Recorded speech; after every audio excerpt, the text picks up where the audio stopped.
JNU से पढ़े हुए डॉक्टर अशोक तंवर जी का कांग्रेस पार्टी के अंदर हम लोग आज स्वागत करते हैं। और सबसे पहले तो मैं जो एक रस्म यहां पर कांग्रेस के हेडक्वार्टर्स में वरिष्ठ नेताओं के स्वागत पे होती है उसको मैं पूरा करना चाहूंगा। आप लोगों के फोटो ऑप भी साथ साथ में होगा।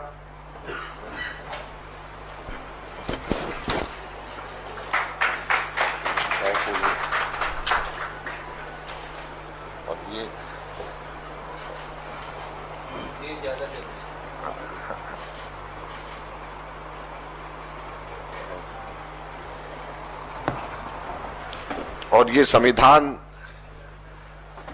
की एक प्रति जो हमने अशोक तंवर जी को, डॉक्टर अशोक तंवर जी को दी है, हम सब लोग जिसकी रक्षा करने के लिए हम सब लोगों ने ठाना है, हमारे नेता राहुल गांधी जी के नेतृत्व में कांग्रेस पार्टी ने ठाना है। हम लोग ये उम्मीद करेंगे कि संविधान की रक्षा के लिए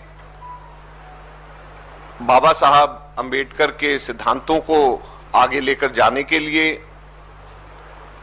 राहुल गांधी जी की सोच, जो समाज में सबसे पिछड़े हुए व्यक्ति हैं, सबसे दबी हुई आवाज है, उसको आगे बढ़ाने के लिए डॉक्टर अशोक तंवर जी के आने से यह प्रयास कांग्रेस पार्टी का और राहुल गांधी जी की प्रयास और कोशिशों को और मजबूती और बल मिलेगा। अब मैं अनुरोध करूंगा डॉक्टर अशोक तंवर जी से कि वो यहां पर आकर के आप सब लोगों को संबोधित करें।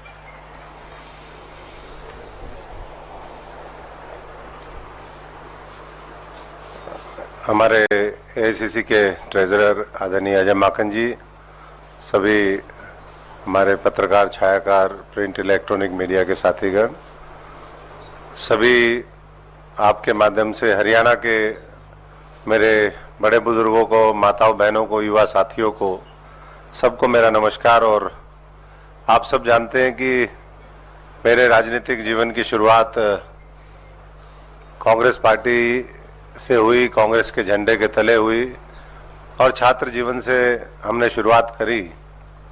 और पिछले कुछ महीने मैं भारतीय जनता पार्टी में था, लेकिन जिस तरीके का माहौल देखा पिछले कुछ महीने में, मैं समझता हूं कि बहुत से मुद्दे ऐसे हैं जिसको लेकर के आहत भी हुए।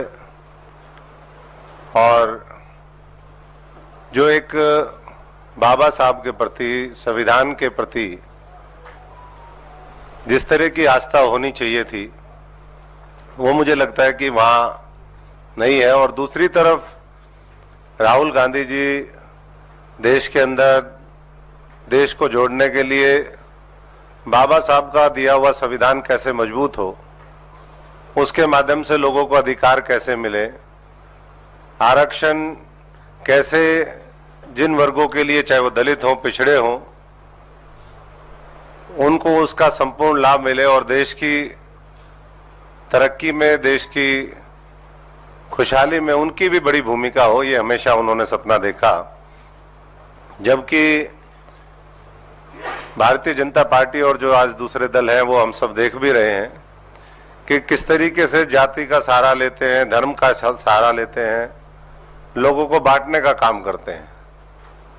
और पिछले दिनों आपने, हमने सबने देखा कि किस तरीके से, चाहे वो भारत जोड़ो यात्रा हो, चाहे तमाम इस तरीके के कार्यक्रम जो कांग्रेस पार्टी ने चलाए, राहुल जी के नेतृत्व में, खड़गे जी के नेतृत्व में, सोनिया जी के नेतृत्व में, उसने पूरे देश को एक दिशा देने का काम किया।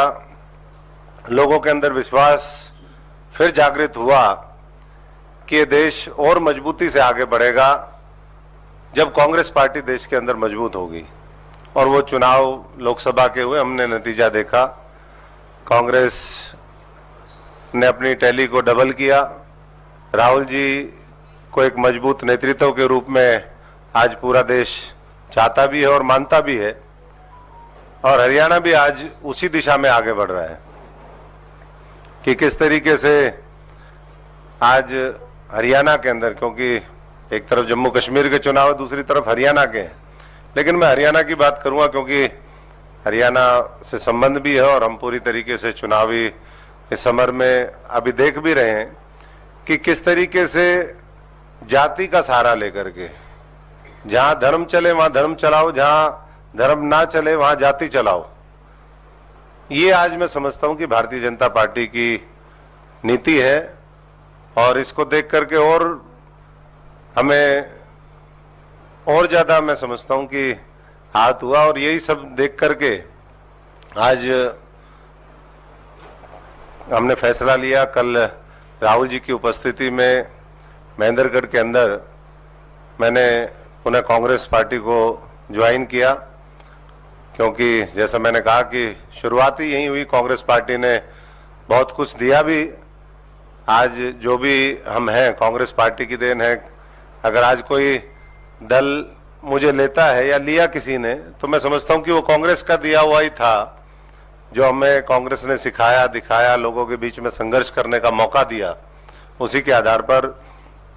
तो मैं आज इस राहुल जी की जो लड़ाई है, कांग्रेस पार्टी की लड़ाई है, देश जोड़ने की लड़ाई, संविधान बचाने की लड़ाई, बाबा साहब के सपनों को पूरा करने की लड़ाई, उसमें एक बार फिर हम राहुल जी के साथ खड़े हैं, कांग्रेस पार्टी के साथ खड़े हैं। और मैं हरियाणा के तमाम दलितों को, पिछड़ों को, शोषित वर्ग को, जिनके अधिकार छीने गए हैं, उन सभी से ये आग्रह भी करता हूं, अनुरोध भी करता हूं कि फिर दोबारा हमें हरियाणा को नंबर 1 बनाने के लिए, हरियाणा को उसके लोगों का अधिकार मिले।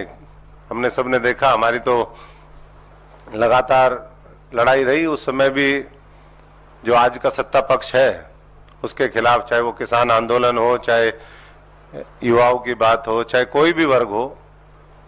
तो मैं सभी से एक बार फिर अनुरोध करूंगा कि पूरा हरियाणा, कल हरियाणा के अंदर वोटिंग होनी है, पूरी मजबूती से अपने एक एक वोट का जो बाबा साहब ने संविधान के माध्यम से अधिकार दिया है, उसका सदुपयोग करके एक बड़ा जनादेश पूरे देश में, जिसका मैसेज आए, पूरे दुनिया में मैसेज आए, ऐसा जनादेश देने का काम करें। क्योंकि ये हरियाणा वीरों की धरती है, पहलवानों की धरती है, जवानों की धरती है।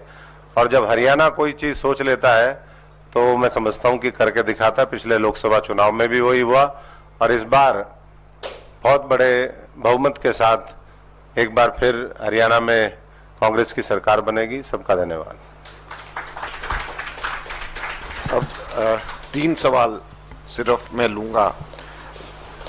हाँ प्रदीप जी, प्रदीप। Thank you. अशोक तंवर जी, आपकी जो वापसी हुई है, घर वापसी हुई है कांग्रेस में, बीजेपी ने सवाल उठाए हैं और ये कहा है कि कुछ खास फर्क नहीं पड़ेगा। आपको तो टिकट भी दिया गया था लोकसभा का, लेकिन आपने एक बार फिर अवसरवादिता दिखाई, ये आरोप लगाए गए हैं। देखिए, अगर अशोक तंवर अवसरवादिता दिखाने वाला होता तो भारतीय जनता पार्टी में 5 साल पहले चले जाते। तो इसलिए मैं इस मंच से, क्योंकि आज हम पॉजिटिव नोट के साथ शुरुआत करना चाहते हैं, मैं ये नहीं कहना चाहूँगा कोई नकारात्मक बात, लेकिन भारतीय जनता पार्टी खुद जानती है कि अशोक तंवर नहीं आ रहा वहाँ पर भारतीय जनता पार्टी आ रही है, भारतीय जनता पार्टी की नीति आ रही है।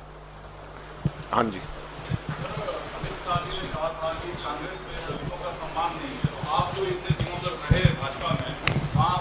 मिला या नहीं मिला, जिस वजह से फिर आपको कांग्रेस आना पड़ा?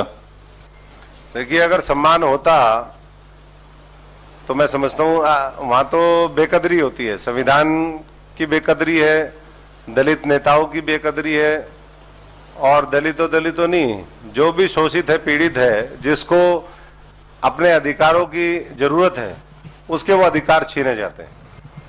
इधर आखिरी तंवर साहब, आप बस वहां से पहले बेकदरी हुई आपकी, कांग्रेस से तो नाराज होकर आप दूसरी पार्टी में गए, अब बीजेपी से बेकदरी होकर फिर यहाँ आए हैं, तो ये माना जाए कि आगे आपकी गारंटी रहेगी कि जैसे कांग्रेस गारंटी देती है, आपकी क्या गारंटी आगे की?